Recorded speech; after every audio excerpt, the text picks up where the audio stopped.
We will be jumping into our next our next segment, and that is our discussion. But before that, let's start with this one.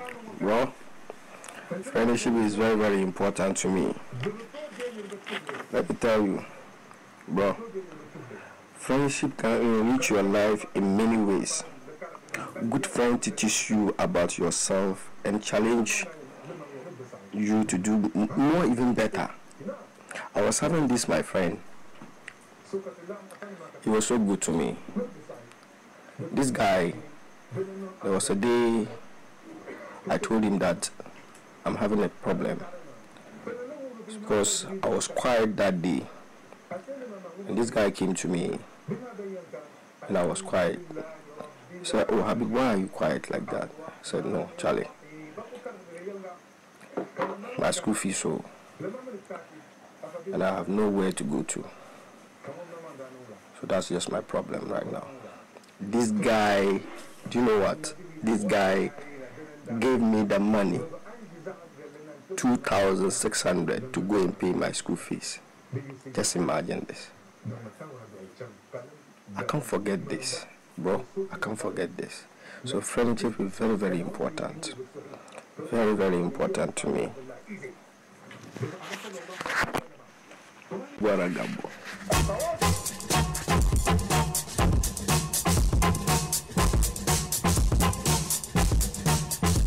Okay, so yeah, 2,600 Ghana cedis.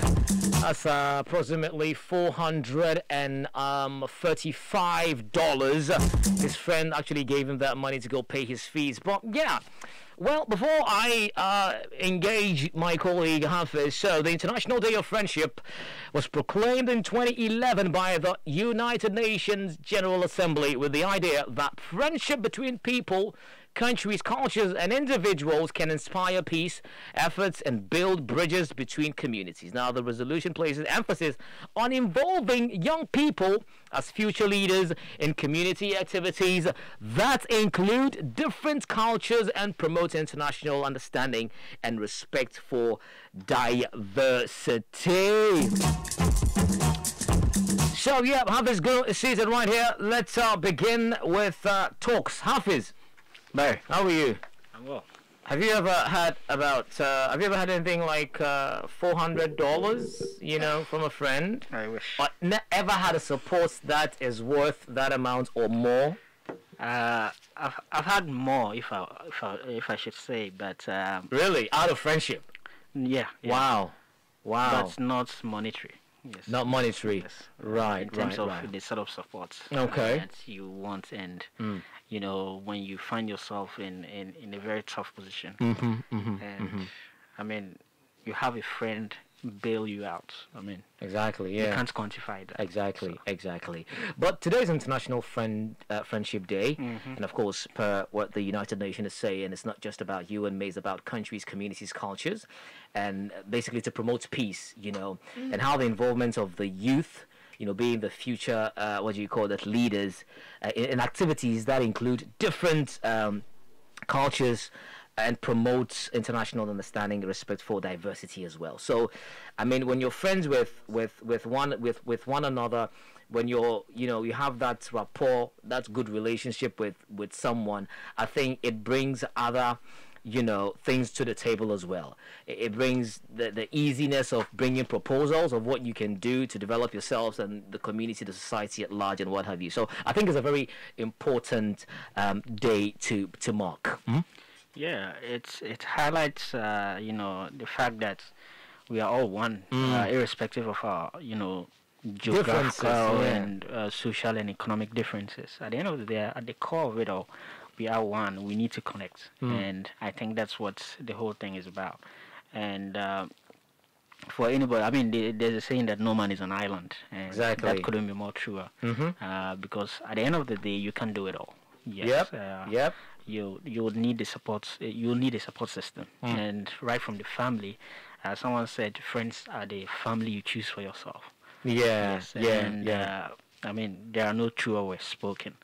Yes, because at the end of the day, friends are the one that that gets you in certain ways that sometimes even family don't. Yes. They tell you that friends are actually what you call the gatekeepers to our knowledge. Yes. Yeah.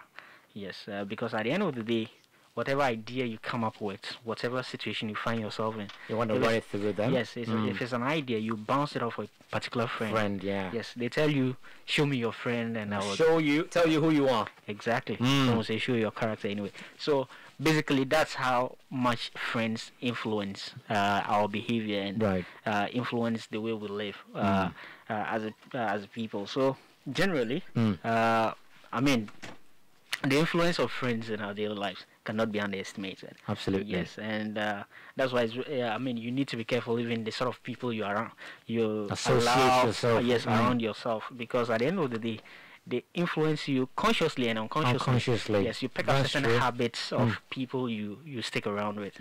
Yes, I remember this friend of mine that had this habit. He came into town for like 2 weeks. Yes, I had a job interview and other stuff to do, and I hosted him. Okay. Now, here's the thing about this friend. Each time he was to have a meal, he would Each time he was to have what? A meal? Yeah, yeah, he would. Oh, okay. So he would simply, do that with soda. So basically Coca-Cola. Okay. 1 liter. That was what he did each time. So for the first week he was with me, I, just picked up that habit as well. He left and somehow I felt something was missing each time I wanted to have. So you also developed that habit because you guys eat together. Yeah. So you're also forced to take that particular After drink, a few days, I realized my pocket is draining. You guys are more equal. All the same ground. You want to pose a big boy, huh? I know, right? That guy's family is well off. So exactly. In fact, my pocket, more than told me, hey, that's enough. So exactly. And I think you sometimes hear some people saying, you're more than a friend to me. You're more of a family, person to me because of the bond. Absolutely. The bond they've built over the years. There are some people that there are certain issues with them, or there are certain issues they are facing, or something. I mean, a matter of life and death secret. They would never tell anybody but their friend. And sometimes family members have issues with these things, because you realize that they trust their friend more than they trust people they wake up with every now and then. Very, very. Look, you know how we like to go through life and not expect problems. But I think it's usually when adversity strikes that we get to see who's actually your friend. Yeah, exactly. That's, I think, the biggest litmus test you can find out. Yes, because who's there for you. When you ask, I think even some of the voices we're about to hear, a lot of them, you realize it is at the point of need they realize who was actually the friend. And it's not everyone you meet on the on the streets you can call a friend. Yeah, because for some they are acquaintances at best, and for someone like me, a loner that struggles to make friends, of course, just one or two in my circle. So right. You keep a very tight circle, so you don't really allow people into it. So the few ones that have made it into that circle, you cherish them so much. Right. Yeah. Right. Because for some friends are even more than family. Anyway. Oh yeah. That's how some consider them. But then let's pick this voice and hear what she has to say about friendship, what it means to her, and maybe she went ahead to tell us what a friend has ever done to her that she can never ever forget. Stay. Friendship to me is a special bond between two different people with two different characters, ambitions and stuff, even though they share similar stuff, but then they still stay together, support each other, love each other, care for each other, even with their differences. Even though I do not have so many friends, I think that's one reason why I have few friends, because I look out for so much. I look out for certain things in a person before you become my friend. It's not just hello and hi, but look for so much before I finally call you a friend. And friends, my few friends means a lot to me, and we do things for each other, we stay with each other. I can't really point out one particular thing a friend has done for me that I will never forget, because even checking on me every day means a lot to me. So for me, it's just those simple things that my friends do for me that means everything to me.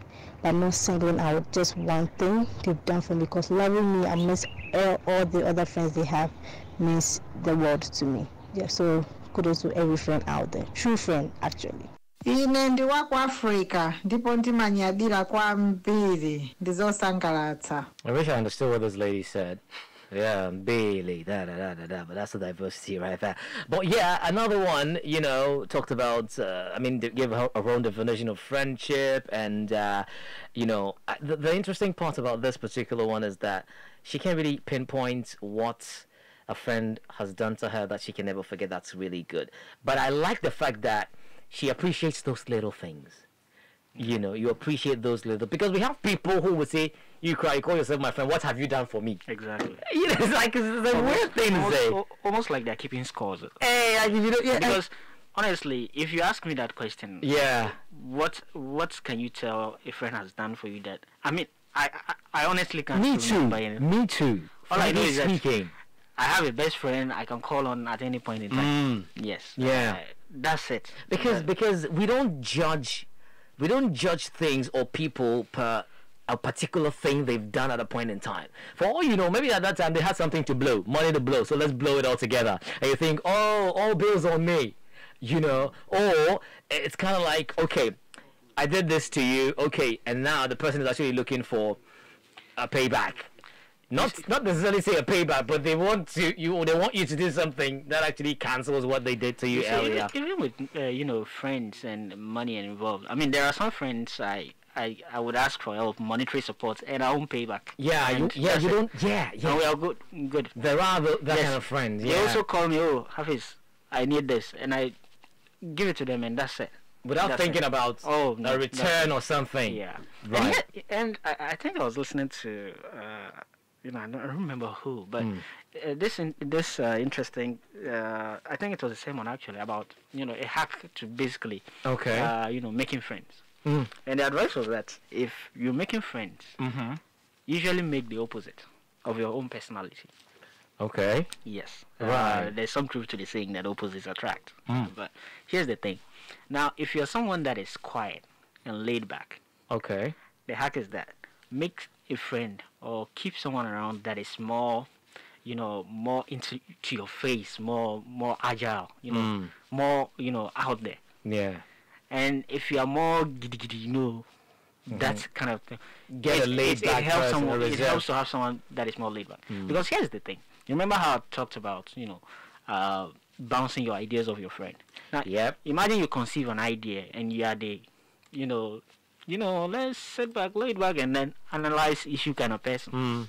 And your best friend happens to be such a, have such a personality as well. What it means is that there's never going to be any movement in that idea. Because you are thinking, let's take time and work it.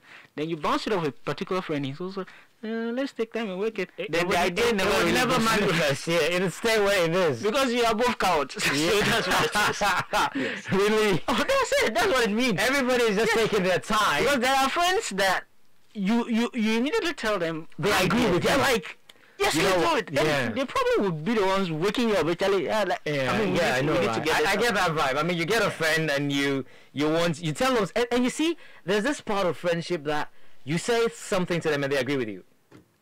I think that's a bad vibe. Those are yes men. Like you say, Charlie, I really want to travel out. It's like, yeah, Charlie, it's good to travel out. And those are the dangerous ones you should. I think so. Watch, because people who agree with you all the time, almost all the time, If you agree with practically anything I say, then you're not my friend.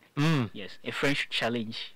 Exactly. Challenge you every now and make then. you question the decision you're about to take. They should have an opinion on. True. An opinion on whatever it is you're going to. Yeah. Sometimes even unsolicited opinion, that is. Yeah. There are times they've heard from your mom or dad that, oh, you are doing this. Then they'll call you, okay, so you didn't tell me.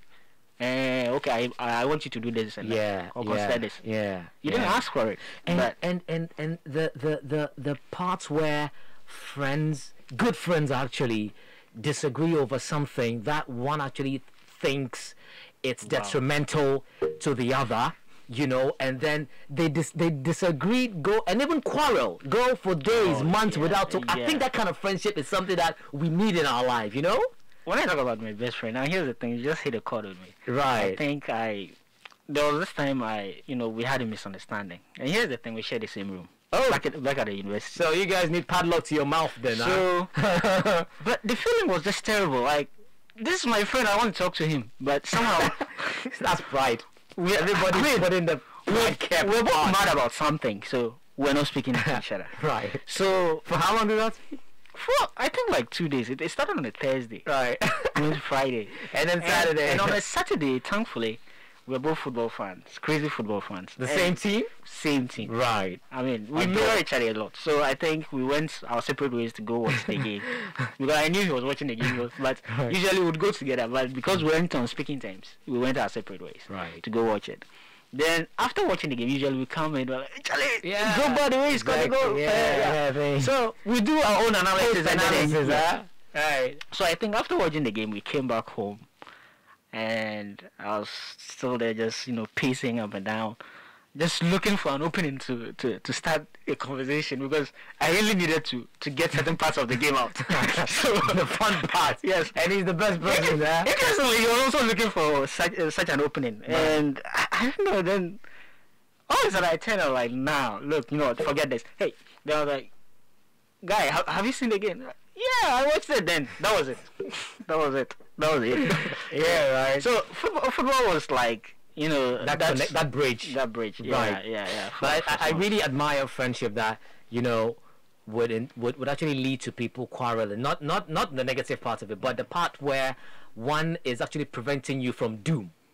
And maybe you may not be in that best position to identify or see it until later. You're like, oh dear, this was what Mr. A was telling me and I couldn't see, but eventually they get back and then iron things out. So at that point you realize that they tend to be checking and balancing each other. Hey, absolutely. I give you this idea, is it good enough? Like that's about the gatekeeping. You're gonna exactly, but not that kind of friend you come say, you know what, I want to go to the night beach today. Charlie, let's go. I want to go to let's go. I mean, get a friend who would actually tell you that I think you should relax for a while. This is not good, that is not good, And there are times you could actually tell a friend that, and sometimes I don't know, like you feel that might actually be it. That might actually be the end of whatever it is you have. But 2 or few hours later, then they somehow appreciate it because it came from an honest place. Yeah. Yes. If they actually said to listen, because I remember going out on a friend and he came back. I was like, wow, I really appreciated that. Yeah. Like, I needed that. I didn't even think I needed that, honestly. Let's elevate the conversation a bit from our, immediate, friendship thing to cultural kind of thingy. I don't know if you've noticed, some ethnic groups in Africa see their other ethnic groups as playmates. There's this thing they do which is really fun. So the Gombas and the Moshis are friends, playmates. It doesn't matter which setting they find themselves, even in the mosque. A couple of days back we were having a naming ceremony, and then the imam who was actually doing leading the prayer and everything, and he was a Dagomba man. Okay. He said a couple of things like, unlike the Moshi people, everybody started laughing. I mean, we're having someone get it. That's exactly, especially if you're alien to that kind of setting or community. And we've seen that a lot with the Fulanis, for instance, and the Wangara people. Okay. We play a lot. A Wangara man can come into your house, and see you cooking, and carry the pot and take it to his house. Yeah. Sometimes it can be extreme, but it's a form of, that's love. We belong to one another. Absolutely. And they have a storyline to stuff like this. And I think it's an amazing thing. But I don't know, I think it's gradually fading out of the system. What do you think? Have you noticed stuff like that? Oh, yeah. I think even there are certain professions as well that are playmates with. Oh, okay. Yeah. Okay. In the Upper East, we have, in the same vein, we have, in the upper regions, there's the Frafra, the Groons, and the Gatis. They play. Oh, they play a lot. Right. They play a lot. And in terms of professions, I think what we call machile, that's blacksmith. Okay. Yeah, they are playmates with I think butchers. Oh. Yes. Okay. Yeah. So every now and then, even in the markets, when this person realizes it's a blacksmith and the other is a butcher, yes, they tend to cut each other playfully. Right. Yeah. Right. It's amazing. Yeah. And So there's this one that I think is also more of like a calendar. It's a period where the playmates go to their fellow playmates and then they sweep the house. They keep on sweeping till you pay them. They sweep and sweep and sweep the house. And they're like, oh, keep on sweeping. it all goes back to the connections that we're talking back about. in the days, you know. At the end Yeah. of the day, everyone needs that connection. I mean, it's what makes life worth living. Right. And these little memories you have outside, and thanks to friends. Yeah. I mean, you can. When I ask you to talk about anything or any memorable experience, most likely you're going to think about a crazy experience. Exactly, Yes, you know? one involving friends. Yeah. A lot of the time. Yeah. And I think you actually strike gold if the person is actually family and friend as well. Oh yeah. You guys go really deep Exactly, in that because regard. some are very close. That's really close with their cousins and especially cousins. Oh yeah. So, Oh yeah. yes, so like I am. I have like I am. Now let's go up to countries. I mean, we sometimes hear allies. Allies. You mentioned this country, and you're looking at the next country or one particular country that most of the times they are together. They're heads of states and what have you. Unless there's a bit of a difference in governments or whoever is leading that. But countries, there are countries that are countries. that have close I'll ties. talk about healthy rivalries. Yes. Okay. Yes. I think that's the way they express the way they feel about each other. Just talk about Ghana, Niger. Yes. Ghana, nation, Niger could be having a go at each other, and another country comes from nowhere and they turn on that country. Yeah, they go together like let's have on. They're like, nah, look, stay out of this. Yeah, this is our business. It's a Ghana, Niger. Ghana, Nigeria is a typical example. Yeah. So these are friends, basically. So when you see, whatever it is they do in terms of football, I mean, they are bitter rivals, but then at the end of it all, you realize no, it's all fun and games. Really, there's nothing deep. Exactly. I mean, look at the Jollof Wars that we had. Right. Not too long ago. It was based off of something like that. You find some of these rivalries. I think even the Brits and America, the Yanks and the Brits have something like that. Yeah. Usually, I mean, they make fun of each other a lot. And, so Brits and I mean, I've heard heard countless times when an American saying, I mean, they like how the British people speak, but they don't like the fact that, I mean, they used to be their masters and everything. But I mean, that kind of vibe and all of that, Yeah. But there was one funny thing someone said that when two countries share the same name, it means they hate each other. All right. All right, let's take this voice and hear what they have to say about friendship. Okay, so friendship actually means everything to me. In fact, I wouldn't be able to cope well with life events without friends. In all honesty, from studies to actual life itself. Yes.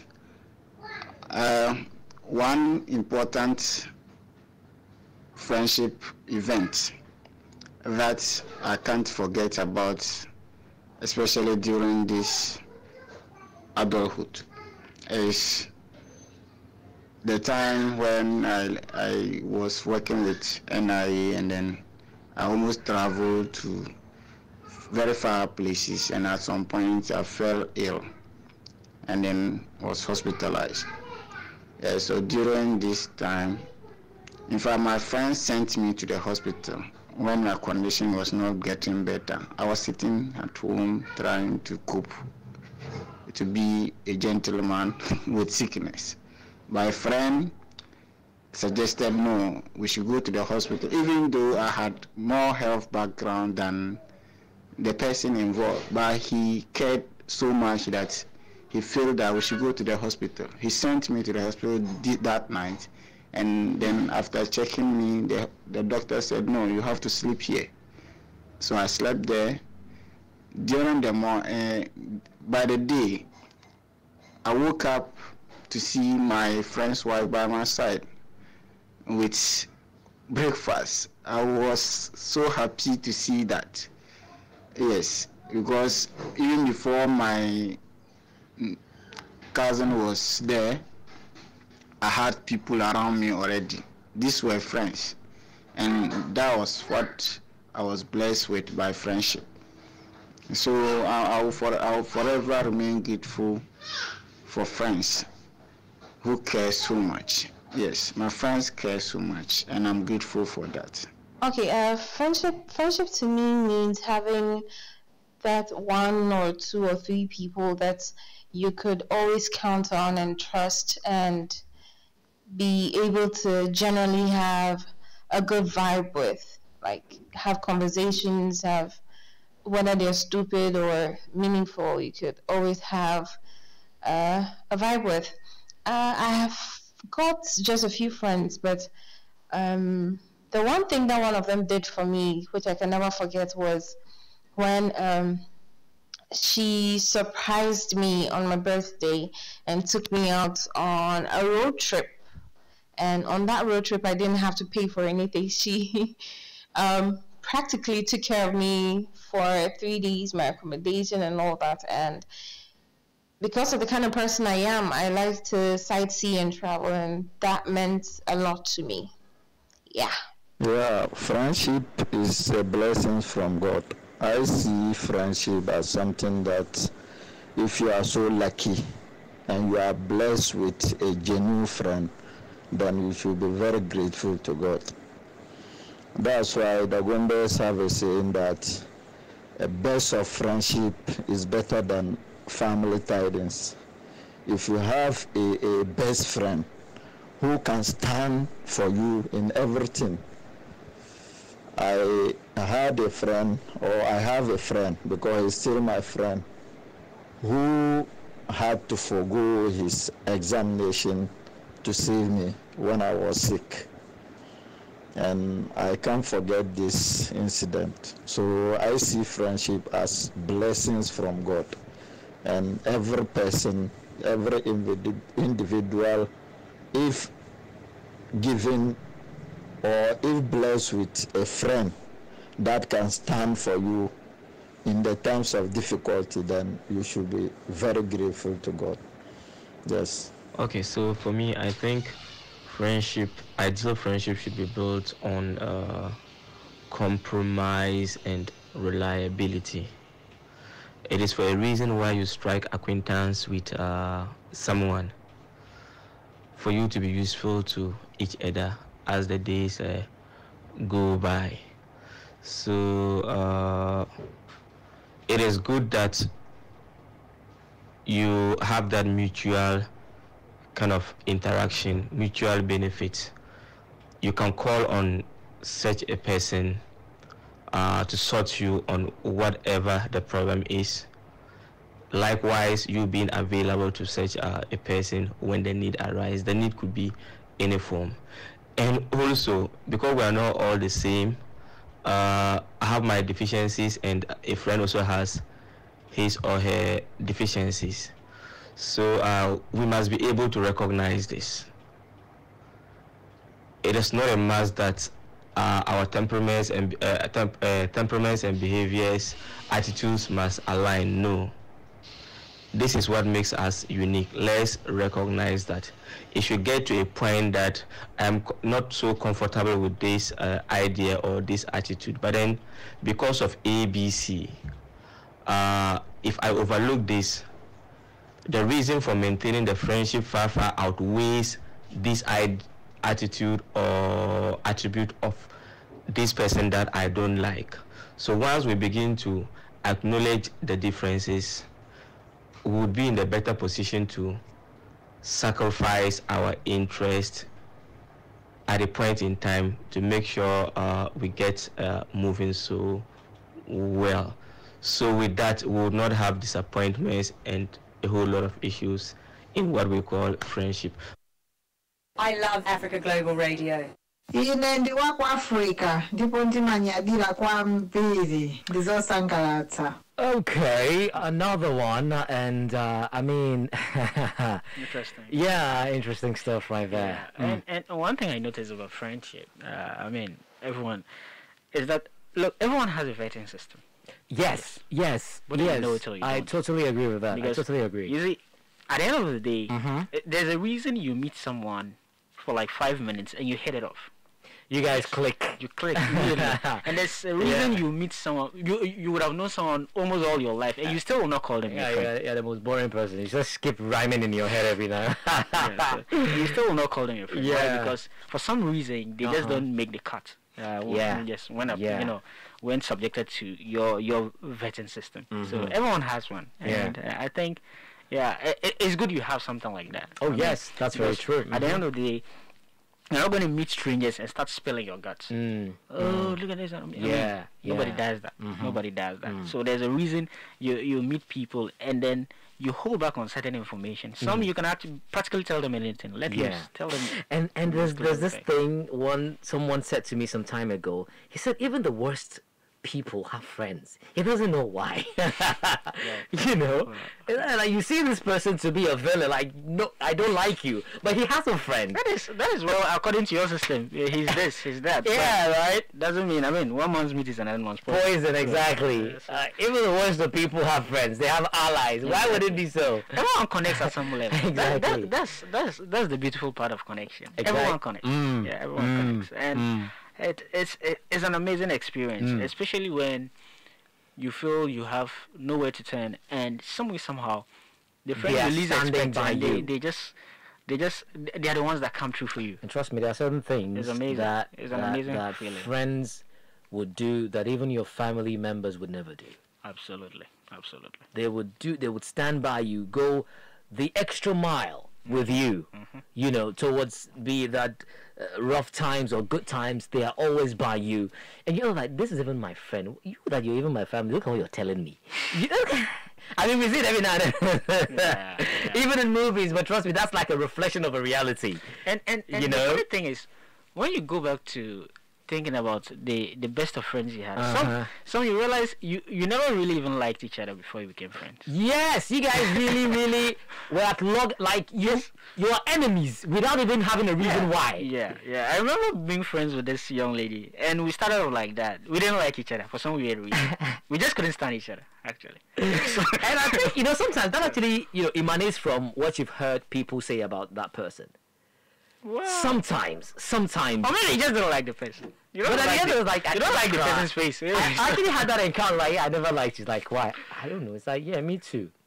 So, can we be friends now? Yeah. I mean, to date, we are kind of like the best of friends. It's a great experience. All right. I think that's all time we permitted, but a very interesting conversation today. Thank you very much, Hafiz Gune, and thanks to all of our contributors as well, and to our listeners. Thank you. If you enjoyed this video, don't forget to like it, subscribe, and share.